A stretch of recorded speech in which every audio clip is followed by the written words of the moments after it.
ವರಮಹಾಲಕ್ಷ್ಮಿ ವ್ರತವನ್ನು ಆಚರಿಸುವ ವಿಧಾನ. ಶುಕ್ರವಾರದ ದಿನ ಸಾಯಂಕಾಲದವರೆಗೂ ಉಪವಾಸ ಇರಬೇಕು.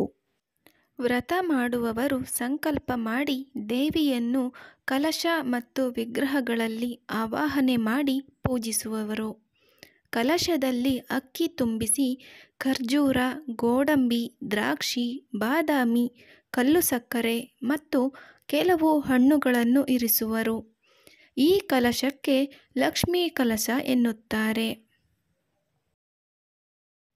ಅದರ ಮೇಲೆ ಚಿನ್ನ ಅಥವಾ ಬೆಳ್ಳಿಯಿಂದ ತಯಾರಿಸಿದ ಮುಖವಾಡವನ್ನಿಟ್ಟು ಅಥವಾ ತೆಂಗಿನಕಾಯಿಗೆ ಹಳದಿಯ ಹಿಟ್ಟಿನಿಂದ ಮೂಗು, ಕಣ್ಣು, ಕಿವಿ ಮಾಡಿ ಒಡವೆಗಳನ್ನು ಇರಿಸಿ ಸೀರೆ ಉಡಿಸಿ ಅಲಂಕಾರ ಮಾಡಲಾಗುತ್ತದೆ.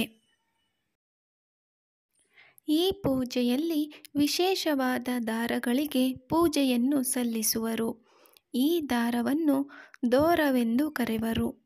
ಹೊಸದಾಗಿ 12 ದಾರಗಳಿಗೆ 12 ಗಂಟುಗಳನ್ನು ಹಾಕಿ ಅದನ್ನು ಸ್ವಲ್ಪ ನೀರಿನಲ್ಲಿ ನೆನೆಸಿ ಅರಿಶಿನ ಹಚ್ಚಿ ದೇವಿಯ ಪಕ್ಕದಲ್ಲಿರಿಸಿ ಆರಾಧಿಸಿ ಪೂಜಿಸುವರು.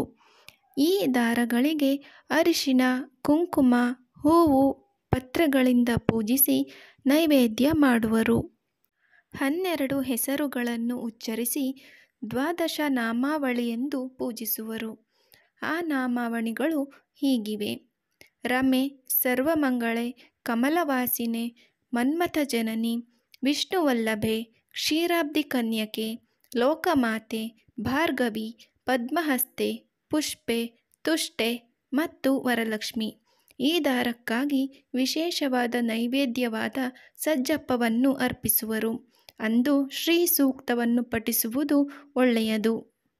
ದೇವಿಯ ಮೂರ್ತಿಗೂ ಅರಿಶಿನ, ಕುಂಕುಮ, ಹೂವು, ಪತ್ರೆ ಮತ್ತು ಅಕ್ಷತೆಯಿಂದ ಪೂಜೆಯನ್ನು ಸಲ್ಲಿಸಿದ ಬಳಿಕ ಪೂಜಿಸಿದ ಹೆಣ್ಣು ಮಕ್ಕಳು ಆ ದಾರಗಳಿಗೆ ಹೂವನ್ನು ಕಟ್ಟಿ ಹಿರಿಯರಿಂದ ಕಂಕಣದಂತೆ ಬಲಗೈಗೆ ಕಟ್ಟಿಸಿಕೊಳ್ಳುವರು.